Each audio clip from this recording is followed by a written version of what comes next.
I'm alive! I'm alive! Yeah? Yeah. Oh, yeah. Hey, Christine, you're here too. I love you. I know. Dad, what's happening? Honey, the power works. It's coming. It goes on and off whenever we want.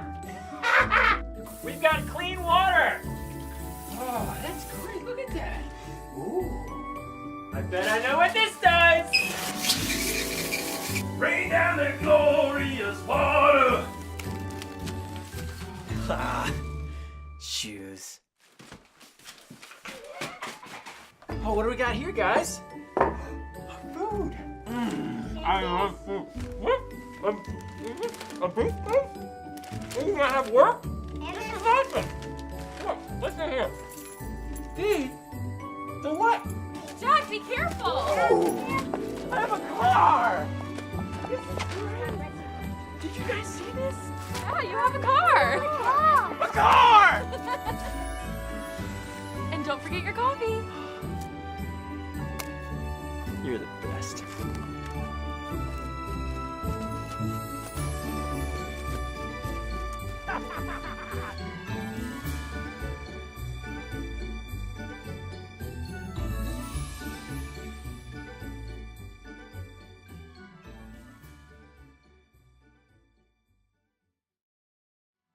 All right. Stacy did that for me. She did a good job, right? All right, so you get it, right? Contentment. We're here to talk about contentment on the Sunday after Thanksgiving. It's an important day, this Sunday, because really we talk about contentment today because it's between two major holidays in our year, right? What are the two holidays? Thanksgiving and Christmas. Wrong. We talk contentment because it's between Black Friday and Cyber Monday, right? The two most important buying holidays of the year. We spend the time yesterday, fighting traffic and getting in the parking lots, looking for a parking space to fit into. Or on Monday, we're going to sit at home with the fire roaring in the fireplace, the Christmas music on, cup of hot cocoa, putting on the Grinch on the TV, and checking for the best deals on the computer, right? So we have these 2 days that are surrounding us. And so I thought, you know what? It'd be kind of a good day to talk about contentment. Because really this season that we call the holidays is really all about extremes. Even like for ourselves, right? We're going to have that fourth piece of pie smothered in whipped cream so you can't see the pie anymore and just this white layer of whipped cream with some pie underneath. But it's also extremes about how we see other people. I mean, we do want to have the best perfect meals. We want to find the perfect gift for somebody. We want to get all the Christmas cards out, make sure no one's missed, hang most beautiful decorations on the house, put up the tree, put decorations on the tree, make cookies, and then go to all the plays and the programs and all that kind of stuff that's going on around us. It's a super busy time. And we sometimes feel like we don't get everything done, don't see everything, don't do everything, experience everything, then somehow we've failed our holiday spirit, or we've failed our holiday and those around us. So in the midst of these two extremes of the holidays, I want to talk a little bit about just being content on this Sunday between Black Friday and Cyber Monday. And by the way, this quest for contentment isn't just something that happens during the holidays.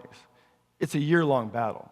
In 2014, Gallup did a poll, and they found out this: less than half, 1 in 2 Americans, are content with their friends, their health, or where they live.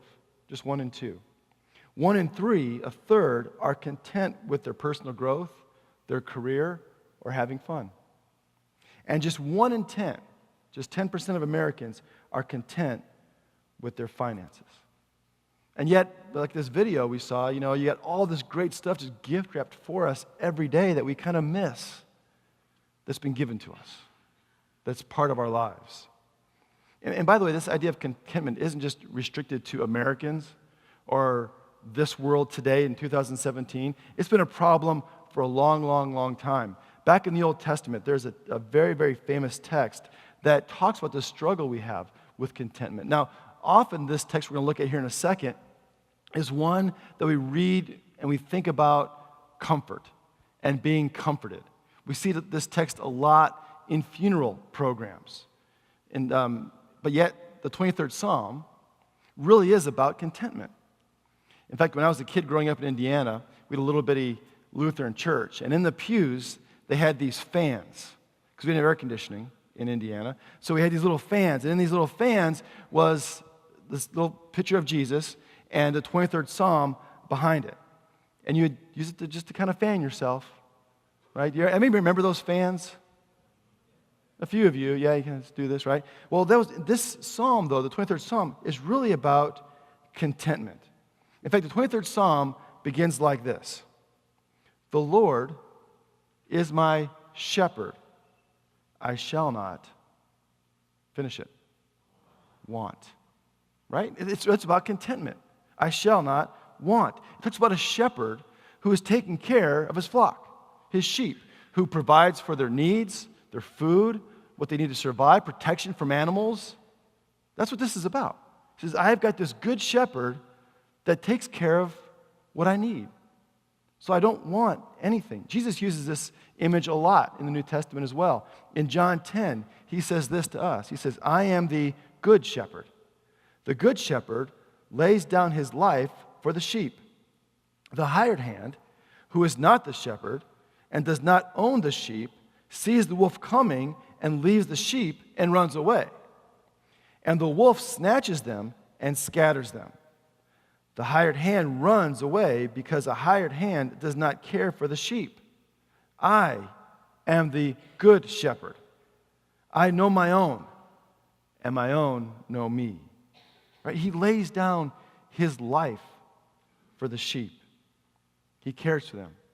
He looks out for them. Gives everything, including his own life, for them. So go back to the 23rd Psalm. The Lord is my shepherd, and because of that, I shall not want. And how does he do that? Well, the next verse says, he says, he makes me to lie down in green pastures. He leads me beside still waters. He restores my soul. Right? He takes you to these great places, lays down in these green pastures. You got water right there, nice, cool water to drink. There's enough food to eat. There's no predators around. It's just this great pastoral, wonderful image that he creates here. And that's one good side of contentment. But then there's the other half too. What about those times when you're not in the green field? When you're not next to nice, cool waters and things aren't just going great? When you're on a cliff? When there's no water and you feel this really dry place in your life? Well, he goes on and says about that too. He says, even though I walk through the darkest valley, I fear no evil, for you are with me. Your rod and your staff, they comfort me. He says, even though I go through these really dark times, these really, really dark and desperate times. In fact, some translations call this the valley of the shadow of death. When I'm in those times, you're with me. It's the shepherd who goes out looking for the one lost sheep in 99, in Jesus' view. And he says here, I don't fear. Why? Because you are with me. In Hebrew, this is really emphatic. You can underline it in your Bibles. You're with me. That's what gives me the comfort and the contentment in these dark times as well. But then he goes on, in this next line, he says, your rod and your staff, they comfort me. You ever think about that? What would a shepherd use a rod and a staff for? Whoopsh, right? Sheep gets out of line, whack, gets back in line. That's what a rod would be used for. It's like to a kid, Mom, thank you so much for grounding me this weekend. Really appreciate it. Dad, take away the Xbox for a month.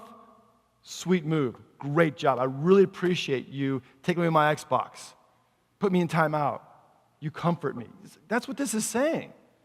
Your rod and your staff, they comfort me. Why would those things be a comfort at all? They bring discipline to us.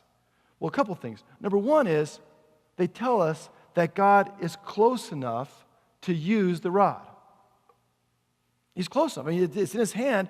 He's that close. He's paying attention. He's not off in some distant place. He's paying attention to what we are doing in our lives. He knows. He knows what we're doing. And the second thing, he knows, so he's close enough, but he also cares enough to use it.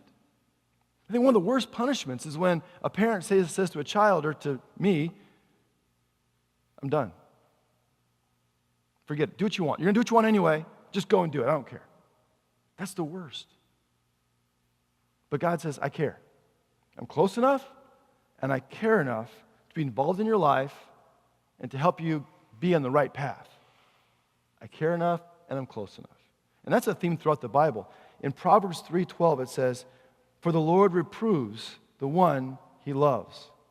And then in Hebrews 12, it says, my child, do not regard lightly the discipline of the Lord, or lose heart when you are punished by him. For the Lord disciplines those whom he loves and chastises every child whom he accepts. He's close enough, and he cares enough, and he loves you enough to discipline us and take care of us. That's an image of contentment. So how do we find that contentment that Psalm 23 talks about in 2017 between Black Friday and Cyber Monday? We're going to look at some advice from the New Testament, from a letter that was written to an ancient city, an ancient church in an ancient city in modern-day Greece. It was written to a town called Philippi. A little church was there, and it was a special church to a guy named Paul. Paul had gone there at God's direction. God had sent him specifically to Macedonia. When he arrives in Macedonia, he goes to a town called Philippi, which was named after Philip of Macedon, Alexander the Great's father. So there's a kind of a really popular, thriving Roman city. And there's a very small, almost non-existent Jewish presence there. There's just a little bitty group of people that were following God that met down by the river. So Paul goes down by the river and he meets these folks, and there by the river, they accept Christ, and the church begins in this town called Philippi. And that was the good time. That was the green pastures time. That was the calm, peaceful, cool waters time. But in that same story, Paul's walking along the streets of Philippi one day, and there's a woman there, a young girl, who had a demon. And her owners were using her. She was a slave, and they were using her for their own purposes. They didn't want to see her healed or taken care of. They used her demon, if you will, for their own profit. Well, Paul sees this and doesn't ignore it. He gets involved. And he heals the girl. The demon comes out of her. She's cured. Are folks happy? No, they're mad because now they lost their income from her. And they have Paul and his friend Silas beaten with rods and thrown in jail. So they're thrown in jail in this town of Philippi. They got their feet in stocks, which means that they're being pulled apart on the floor. So they can't really move around. They've been beaten, so they can't really move with that. They're not getting any food. There's probably rats, and it's dark and smelly and terrible. This is a super dark valley for them. But in the midst of that, they're not complaining and not whining. It says in the Bible that they're singing praises to God. And I'm sure the folks in the prison with them are like, those dudes are nuts. Man, they got hit one too many times with those rods in the head. Like, why would you be singing and not complaining? Why would you be praising God and not demanding justice? What's wrong with you? Why are you content with this situation? Well, about midnight, it says, there's an earthquake. And the prison doors swung open.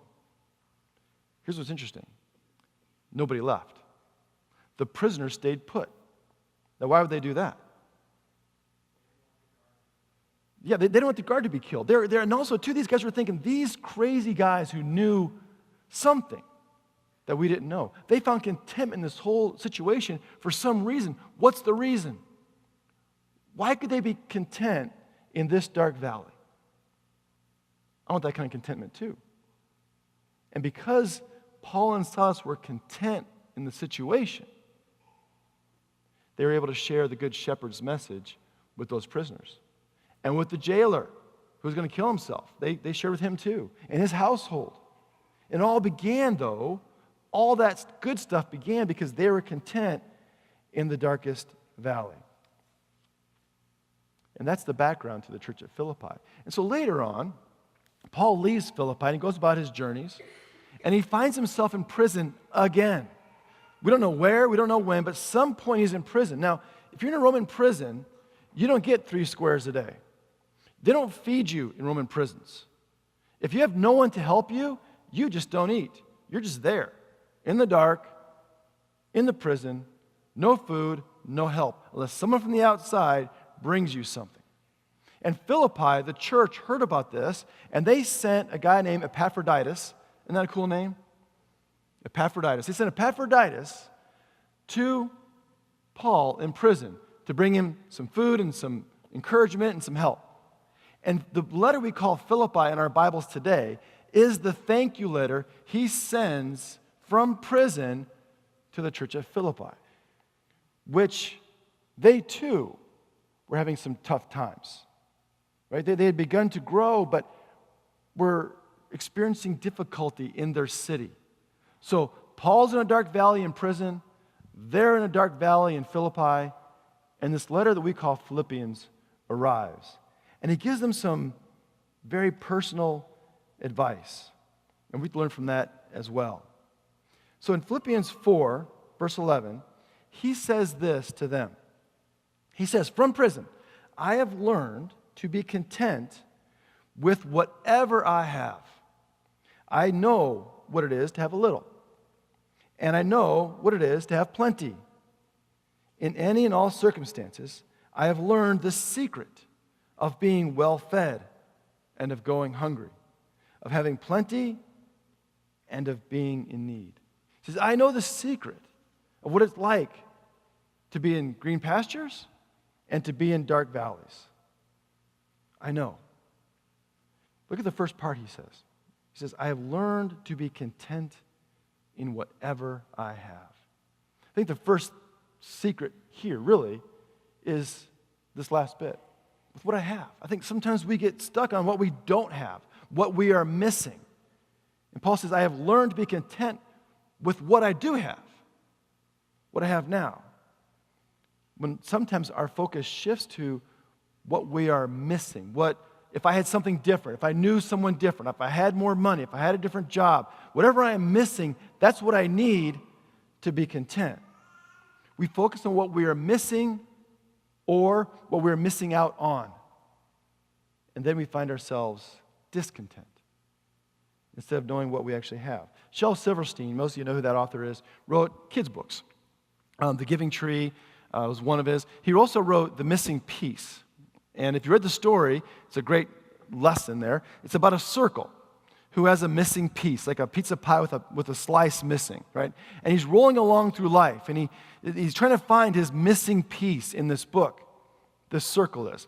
And he'll go along, and he can't go very fast because he's kind of clunking along with this missing piece, and he'll stop and, enjoy the rain, or he'll enjoy the sun, he'll talk to a bug or smell a flower because he can't go very fast looking for this missing piece as he rolls along. But he keeps looking for the missing piece, what he doesn't have.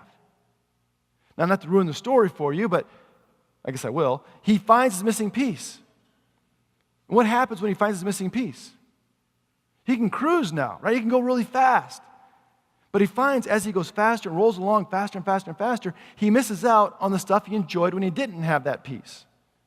He doesn't stop for the flowers or talk to bugs or enjoy the day. He's rolling along. And sometimes we're like that circle. We're so busy looking for the missing piece. If I had something different, that we find the missing piece, but we lose a piece of our contentment.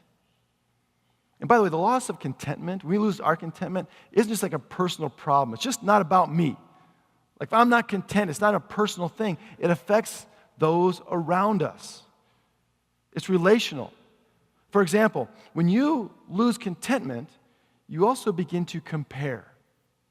Compare what you have and what you are missing to other folks. Sometimes you'll see something that you didn't know you were missing until you see that thing. Like, oh, look at that thing. I am missing that thing. You got to have that thing which you didn't know existed 2 seconds ago. And you compare what you have, right, your iPhone 1, with that iPhone, what is it, 8 now? 8, or whatever it is. Okay, you have this whole thing that you used to begin to compare. And you see what you're missing. Then, the next step, you compare, what's the second step? Complain. You start complaining about it. Because what you had doesn't measure up. And that complaining steals your thankfulness. And you complain to other folks about what you don't have, what you're missing. And that's a miserable situation for everybody. Been around a complainer? Not much fun. And then the complaining leads to one of the 10 commandments. Coveting. Right? You compare, you complain, then you covet. And what coveting really is wanting something for yourself that someone else already has. They have it, and now you want it. And all of a sudden that relationship becomes a competition. It's now you versus them. It becomes personal and relational. And it's no longer about the thing, it's about the two of you. See, contentment isn't about finding what is missing, finding our missing piece. It's the realization that you already have what you need and what you want. Wes Stafford was the CEO of Compassion International. He said this, the opposite of poverty isn't wealth. The opposite of poverty is enough. I love that quote. The opposite of poverty isn't wealth. The opposite of poverty is enough. So what's enough for you? What's enough for me? And how do we know? Well, Paul said back in Philippians 4, he had a secret. Remember that? He said, I got a secret. Go back there for a second. He said, I've learned to be content with whatever I have. I know what it is to have a little. I know what it is to have plenty. In any and all circumstances, I have learned the secret of being well-fed and of going hungry, of having plenty and of being in need. I learned the secret. Now, this is not the shortcut secret. You know what a shortcut secret is? It's the book you buy that says The Secret to Success, right? The secret to looking younger. The secret to eating Christmas cookies and losing 20 pounds. I mean, you know, like somehow there's this secret, and if you know the right, like the secret pill or the secret phrase or the secret whatever, or the secret book, that you'll know the secret and make it easy to get what you want. This is not that kind of secret. The word Paul uses here for secret was a more technical word in the first century. See, back then, there were a bunch of other religions. Some count 38,000 religions in Palestine in the first century. And a lot of these religions were what we call mystery religions. Mystery religions. What that meant was that in order to get initiated into, let's say, the Zeus mystery or the Isis mystery or the Aphrodite mystery, to know that groups, you had to get introduced into it, that was the secret, how you got initiated into it. And if you knew the secret of the mystery, and you were part of that community now, you were part of that mystery cult, if you will. You with me? And Paul is saying here is that his secret is not just a secret, like a super quick secret, but really a way of life. I know the way in. I know how to live with contentment. I know the secret, the way in, the how to live with contentment is what he's saying here. And then he tells us what the secret is. Verse 13, I can do all things, include being content through him who gives me strength. Right? This whole all things is talking about contentment. It says, I can do all things. I can be content through him who gives me strength.